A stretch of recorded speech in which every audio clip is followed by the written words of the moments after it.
Wake me up before you go. Don't leave me hanging on like a yo-yo. Qu'est-ce qui se passe quand on est malade? Et bah encore un épisode de QQP qui sort en retard. Et on va tout de suite commencer avec une bande-annonce. Cette semaine, Tarantino a dévoilé le premier teaser de son dernier film, mais moi j'aimerais vous présenter la bande-annonce d'une adaptation amateur et indienne, deux mots qui créent une de ces synergies, de Time Ships, les vaisseaux du temps en français. One man. One machine.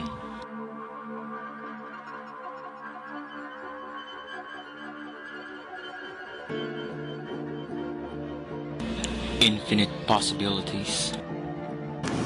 Look, I got a monkey. Oh, you just shot your dad. What? Bon, alors si vous êtes déjà perdu, c'est normal. Mais là on va rentrer dans le dur, on rentre dans ce qui fait le cœur du film, les voyages temporels.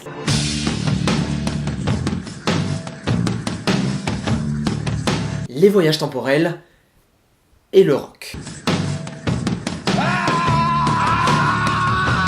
Un trépied.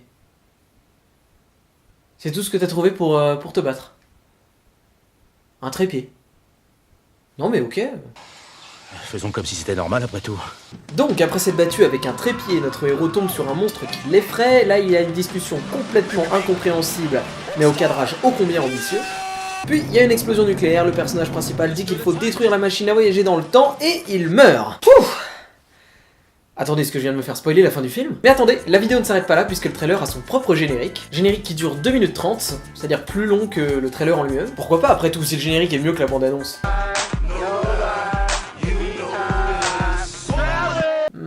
Ouais. La bande-annonce se termine enfin par un encart, nous invitant à aller lire le livre. Et oui, malheureusement c'était juste un délire entre potes, il n'y aura pas réellement de film. Ouais, je sais. Ça vous dirait un peu de danse? Ouais? Bah c'est cadeau, c'est cadeau.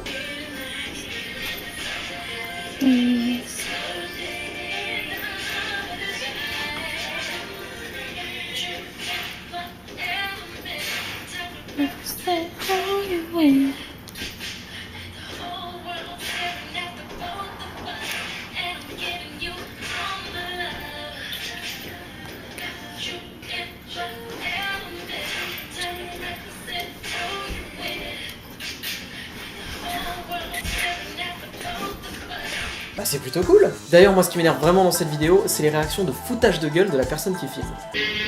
Intense.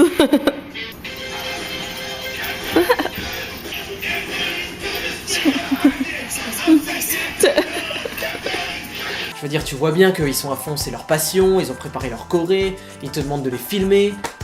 C'est quoi ce comportement de merde là? Est-ce que tu peux me filmer? Je voudrais envoyer un truc à un ami. Ouais, pas de soucis.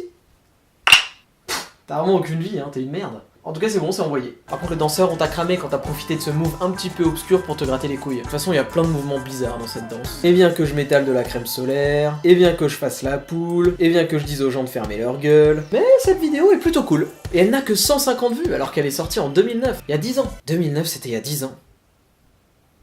Avatar à 10 ans.